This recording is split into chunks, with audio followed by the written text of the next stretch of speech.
现在是春天，春暖花开的季节，一片生机盎然，万物复苏。这个时候呢，大家都喜欢成群结队的跑到郊外去。关于踏青和游春，古人给我们留下了非常多的作品，不管是从文学还是从绘画和书法。比如说书法当中最著名的《兰亭序》就是在春天诞生的。还有苏轼，他曾经写过《洞庭春色赋》，也是一直流传到现在的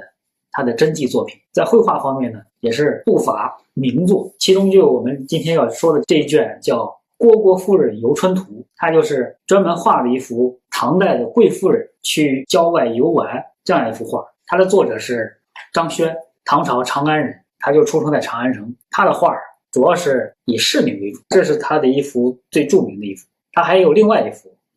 也在这本书里，它叫《捣练图》。这两幅都是张轩的作品，原作是他，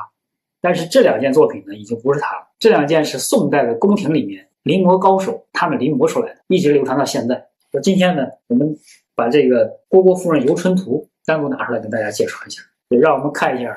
这个唐代的游春他们是怎么样一个状态。春游嘛，这个主题是历代以来都有的一个活动。这个版本啊，也有人认为说是宋徽宗的临摹本，因为它前面有一个题字叫天水摹张轩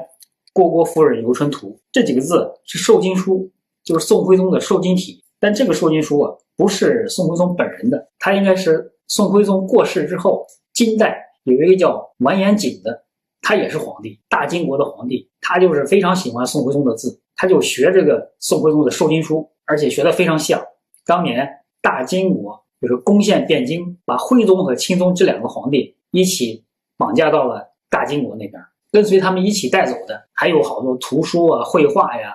加上宋代宫廷里面的所有的那些好的器物，另外加上人和工匠，所以他们金代的这个朝廷里面有很多宋代宫廷的艺术品。这个金章宗完颜景他喜欢宋徽宗的书法画，就是因为他能够看到宋徽宗的原作，所以他就学习起来方便了，所以他就学得非常像。但是这个虽然说学得很像，但是这个说法就不会是宋徽宗本人的说法。天水郡王是宋徽宗死后大金国给他的封号，宋徽宗自己肯定不可能用这个称号称呼自己，所以这个呢就是宋徽宗死后金章宗完颜景他提的。他说这是天水摹。金章宗这个人还跟北京的燕京八景比较有关系，他的那个朝代的年号叫明昌，北京的这个燕京八景就是在明昌年间定型的啊，比如说居庸叠翠、蓟门烟树、西山晴雪、太液秋波、卢沟晓月等等，这都是在金章宗的那个时代才定下来的。所以说这个金章宗跟北京还是很有缘分的。他也跟宋徽宗一样是个喜欢艺术的皇帝，特别风雅，但是他也很年轻就去世了，41岁就没了。这幅画还有一个值得庆幸的地方，通篇看下来没有乾隆爷的题字啊。乾隆爷是最喜欢题字的，到处发弹幕，但是这上面没有，这上面只有乾隆爷一个章子叫乾隆御览之宝，没有那么多的题诗题字，就是非常难得。具体什么原因咱也不知道，是吧？但非常庆幸画面还保持得这么干净。这幅画的后面还有一个大名家的题字，明末清初的一位大书法家叫王铎，他题字什么呢？他叫艳质生动，无笔墨迹，应是神道垂戒之意，如列国风于雅颂前。他说的意思是这幅画画得很生动，没有刻意的笔墨痕迹，画得比较神完气足，但是又有垂戒训示的意思，就有点莫名其妙的。他举个例子说是，比如说那个诗经里边他把国风列到雅和颂的前面，但这个我觉得跟他好像这两个没什么关系。但这是一位名家题字术语，如果有观众知道这其中他说的有什么更深层的意思，可以在下面留言。这个作者张轩啊，再多说了，他很有意思啊，在历史上记载还画了很多很有意思的画，比如说他有明皇斗鸡射鸟图，他还画过明皇纳凉图、明皇击梧桐图，就是他把唐明皇干的这些牢骚事儿、好玩的事儿，他都给他画下来。他还画过什么呢？比如说杨贵妃教鹦鹉怎么说话，就叫太真教鹦鹉图。单说这个虢国夫人游春图就画不止一幅，他还画过虢国夫人夜游图，就是晚上出来玩。还有一幅呢叫虢国夫人踏青图，踏青图和游春图差不多，踏青图和夜游图都没有流传下来，唐明皇的也没有流传下来，流传到现在的就只有这个《虢国夫人游春图》。这幅图啊很有意思，到现在好像大家还没有公认说哪一位是虢国夫人，也有的说是这位最中间那位穿红裙子的，有人说她是虢国夫人，为什么呢？因为她梳了个堕马髻，堕马髻是贵族妇女才能梳的，而且呢，她的前后左右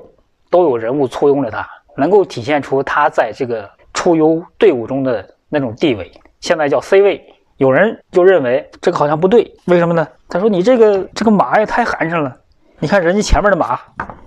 那个马鞍特别华丽，那个鞍件鞍辔那上面的图案特别丰富，你这个马那很朴素。其实呢，唐代一个诗人叫张祜，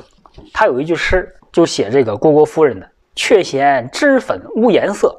淡扫蛾眉朝至尊。就是虢国夫人对自己的颜值非常自信，她上朝见皇上，她不怎么化妆的，她嫌弃那个化妆品反而把自己的颜值给降低了，她就只是把眉毛稍微画一下，有这个自信啊。她对于这个骑马的马鞍是不是豪华，是不是装饰的华丽，她根本就不在乎，她已经不需要用这些很外在的那种物质体现自己的高贵。所以说你看她这个红裙子，这个前呼后拥的，倒真的有可能是虢国夫人，我是这个意思，我觉得这个很有可能是的。虢国夫人就是杨国忠的3个姐姐，杨国忠不是因为杨贵妃得宠以后一人得道鸡犬升天吗？他们家的所有的人几乎都被唐玄宗封赏，升为国夫人、虢国夫人、赵国夫人、秦国夫人。虢国夫人是他的3姐。这里说的游春啊，从他马的行迹，他没有那么特别激烈的动作，就是缓行慢进，人呢都很放松。而且他出游的这个情境啊，没有画什么